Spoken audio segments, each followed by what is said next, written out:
V.I. Lenin, Kautsky, Axelrod and Martov, True Internationalists, written not earlier than September 28, 1915, first published in 1924, in the journal Protstarskaya Revolution No. 3. Published according to the manuscript. Source: Lenin Collected Works, Progress Publishers, Moscow, Volume 21, pages 394 to 400. Translated, transcription / markup, D. Walters and Art Symbolic, public domain, Lenin Internet Archive 2003. You may freely copy, distribute, display and perform this work, as well as make derivative and commercial works. Please credit Marxists Internet Archive as your source. Shortly before the Zimmerwald Conference, a pamphlet by P. Axelrod came out in Zurich in the German language, under the title of The Crisis and the Tasks of International Social Democracy. The Zurich Volksrecht subsequently published 2 articles by L. Martov in praise of the pamphlet.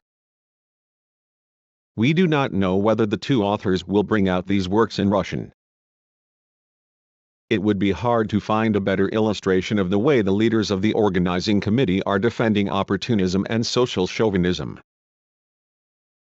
The struggle against dangers threatening party unity runs through the whole pamphlet. A rupture and dissension, this is what Axelrod is afraid of, and endlessly repeats ad nauseam. Do not imagine, however, that it is the present state of affairs in social democracy, the present alliance between its leaders and their respective national bourgeoisie, that Axelrod considers dissension and a rupture. Oh, no. In Axelrod's opinion, dissension means drawing a clear line of distinction between true socialists and social chauvinists. Kautsky is numbered by Axelrod among the comrades, whose internationalist sentiments and consciousness are beyond any doubt. Yet, in all the 46 pages of the pamphlet there is not the slightest attempt to bring Kautsky's views together, quote them correctly, and ascertain whether recognition of the defense of the fatherland idea in the present war does not imply chauvinism. Not a word on the issue, or about our arguments. What we find is a report to the authorities. In the course of a lecture delivered in Zurich, Lenin, he writes, called Kautsky chauvinist, Philistine, traitor. Dear Martov and Axelrod, this is no longer literature, but a desk sergeant's report. In the West, the pamphlet says, we do not find that variety of supermen who utilize each party crisis, any difficult situation, to step forth in the role of the party's sole saviors from destruction, and light-heartedly conduct an inter-party policy of chaos and disorganization. Is this literature?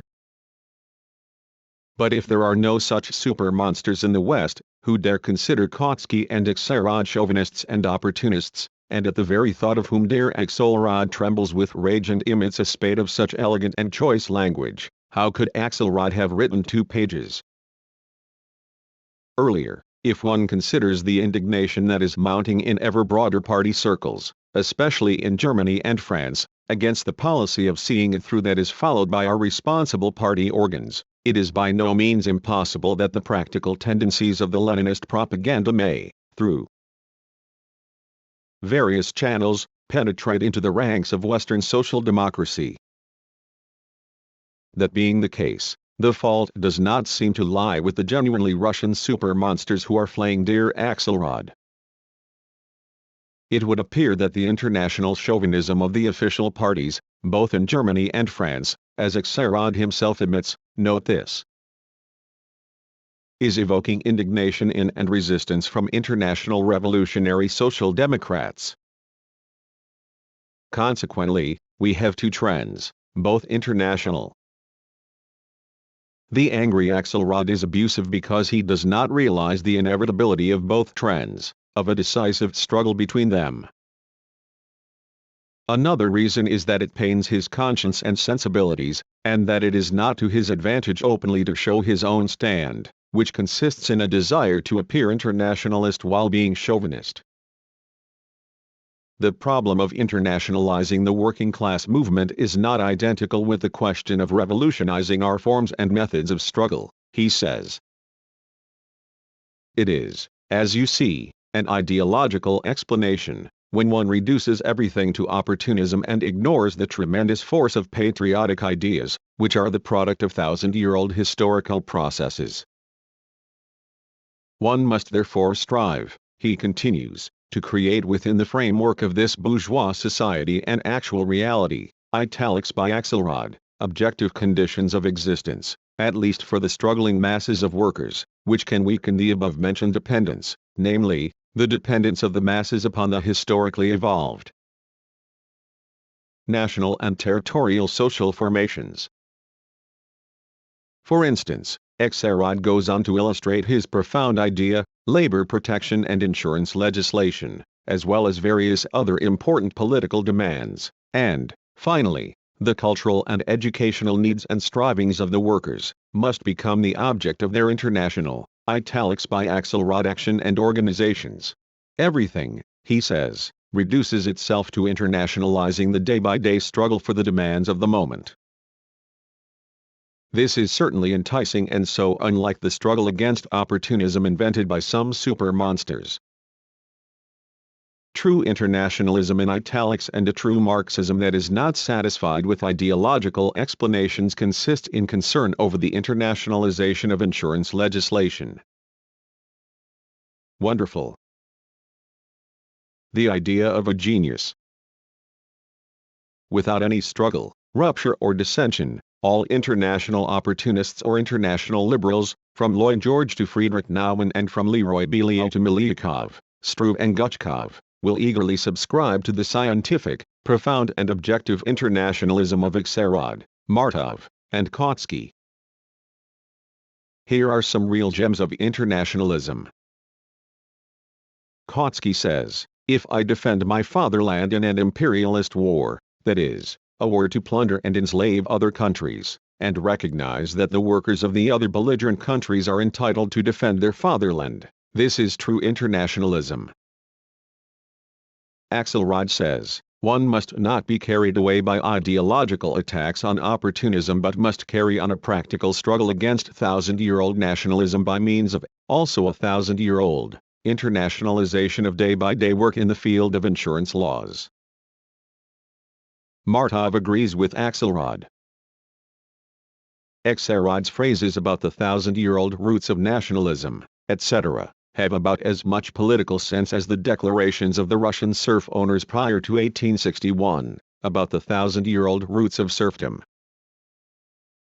Such phrases are grist to the mill of the reactionaries and the bourgeoisie, since Axelrod fails to mention, modestly fails to mention, that decades of capitalist development, particularly after 1871, have created those objective international links between the proletarians of all countries which today, at the present juncture, must find expression in international revolutionary action. Axelrod is opposed to such action. He is in favor of referring to the thousand-year-old roots of the knout, but he is opposed to action aimed at destroying the knout. But what about the proletarian revolution? The 1912-based manifesto spoke of it in connection with the impending war, which actually broke out 2 years later. Perhaps Axelrod considers that this manifesto is also frivolous ideology, an expression quite in the spirit of Struve's and Kuno's Marxism. For he does not say a word about it.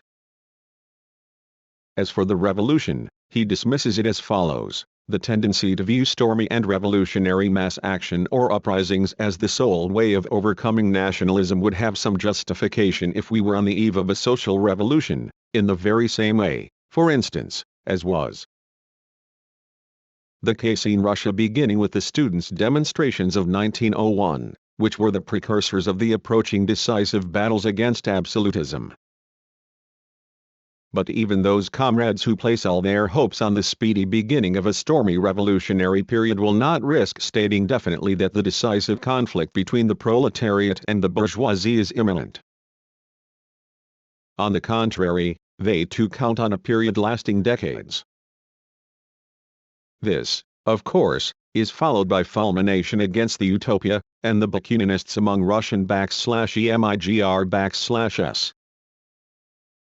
This example, chosen by Axelrod, exposes our opportunist in peerless fashion. Could anybody in his right mind have definitely stated in 1901 that the decisive struggle against absolutism in Russia was imminent? Nobody could have done so, and nobody did say so. Nobody could have known at the time that 4 years later one of the decisive clashes was to come, and that the next decisive battle against absolutism would take place perhaps in 1915-16, or even later. If nobody asserted in 1901 either definitely or in any other way, that a decisive battle was imminent. If we declared at the time that the hysterical outcries of Khrushchevsky, Marionov and company about an imminent battle were lacking in seriousness, then we revolutionary Social Democrats were at that time positively affirming something else. We affirmed that only hopeless opportunists could fail to understand in 1901. The task of actively supporting the revolutionary demonstrations of 1901, encouraging and developing them, and providing them with the most determined revolutionary slogans. History has proved that we, and only we, were right.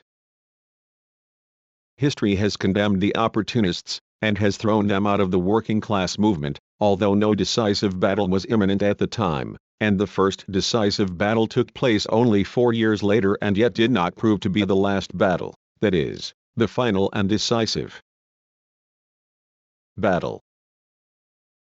Today Europe is going through quite the same experience, literally the same experience. There cannot be the slightest doubt that a revolutionary situation exists in the Europe of 1915, as in the Russia of 1901. We cannot tell whether the proletariat's first decisive battle against the bourgeoisie will take place in 4 years or 2, within a decade or more. We cannot tell whether the second decisive battle will take place a decade after that, but we do know firmly and we declare positively that at present it is our immediate and bounden duty to support the growing unrest and the demonstrations which have already begun. It is a fact that in Germany a crowd has booed Scheidman, and that in many countries crowds have demonstrated against the high cost of living.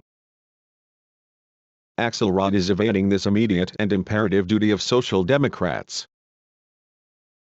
Axelrod would dissuade the workers from performing that duty.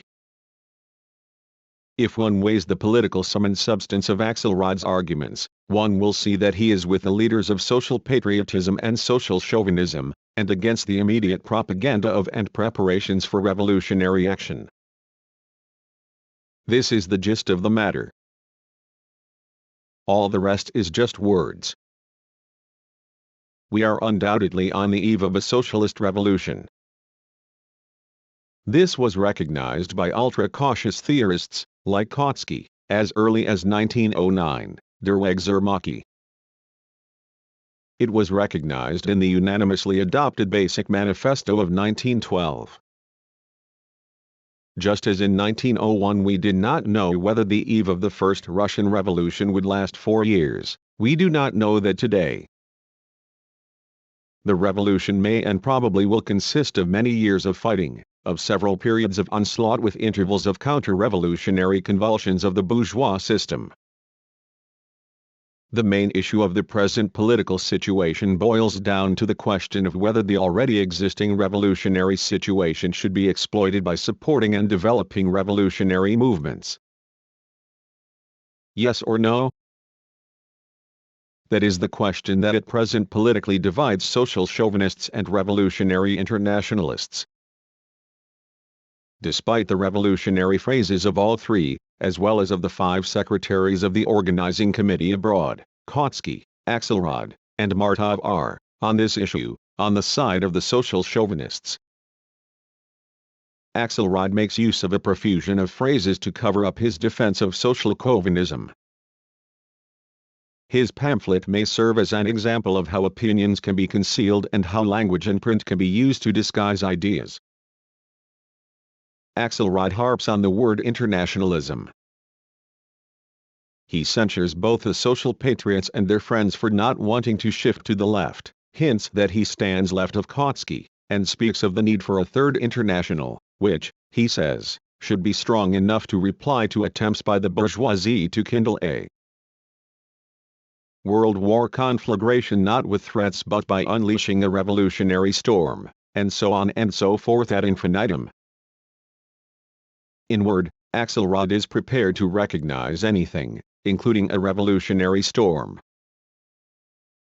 Indeed, he wants unity with Kautsky and consequently with Scheidman in Germany, with the chauvinist and counter-revolutionary Nash DLO, and with Chkheidze's group in Russia. Indeed, he is against supporting and furthering at present the incipient revolutionary movement. In word, everything.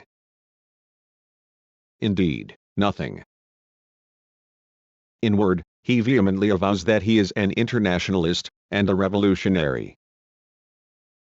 Indeed, he supports the social chauvinists and opportunists of the whole world in their struggle against the revolutionary internationalists. Notes die Kreis und die Aufgaben der Internationalen Sozialdemokratie, Lenin the year of the abolition of serfdom in Russia. Ed. Backward Forward Works Index Volume 21 Collected Works LIA Index